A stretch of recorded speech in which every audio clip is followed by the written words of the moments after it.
দেখো, hello friends, আশা করি সবাই ভালো আছে। এই মশলা নিয়ে নিয়েছি, চিকেন। আজকে চিকেন করবো। আলু ধুয়ে কেটে রেখেছি। এবার মশলাগুলো অ্যাড করবো সব। ধনে গুঁড়ো, লঙ্কা গুঁড়ো,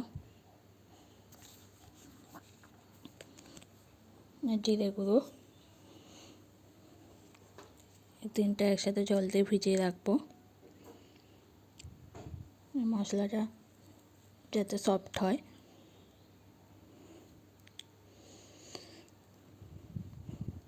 একটু ভিজিয়ে রাখলে একটু সফট হবে মশলাটা। এবার এই টক দই নিয়ে নিয়েছি, এবার এটা ফেটিয়ে নেবো একটু।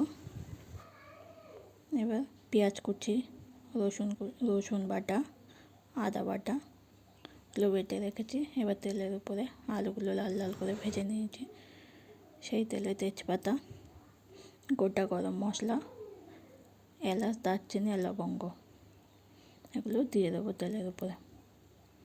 এবার এটা একটু লাল লাল হয়ে গেলে, গন্ধ ছাড়লে এর মধ্যে পেঁয়াজ কুচি অ্যাড করব।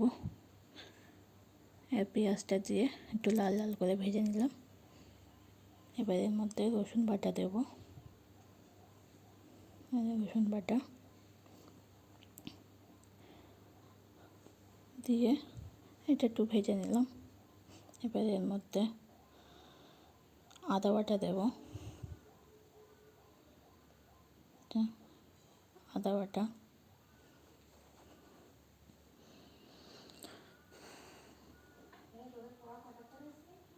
এবার এটা নেড়ে চেড়ে এর মধ্যে যে মশলাগুলো ভিজিয়ে রেখেছিলাম সেগুলো দেবো। এই যে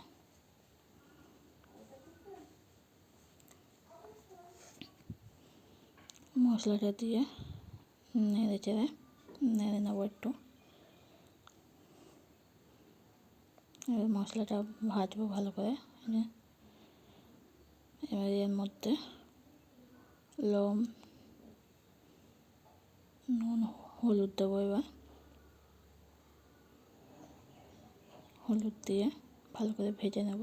এই যে তেল বেরিয়ে গেছে মশলার ভেজে। এবার চিকেনটা দিয়ে দেবো।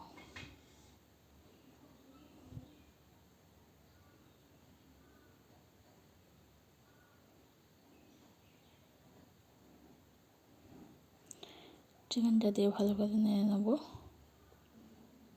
এবার এর মধ্যে টমেটো কেচাপ, যেহেতু টমেটো ছিল না তাই টমেটো কেচাপ আর টক দই দিয়ে দিলাম।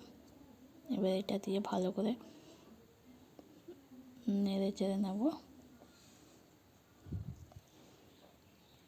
ভালো করে এই যে কষে নিয়েছি, তেল ছেড়ে দিয়েছে। এবার এর মধ্যে জল দিয়ে দিলাম।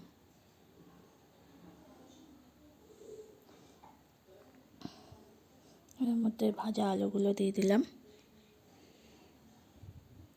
কিছুক্ষণ ফুটে উঠলে নামিয়ে নেবো গরম মশলা দিয়ে। এই যে গরম মশলা দিচ্ছি, ফুটে গেছে, নামিয়ে নেবো। এবার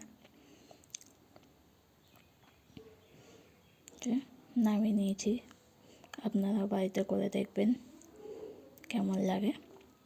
দেখতে খুব সুন্দর লাগে।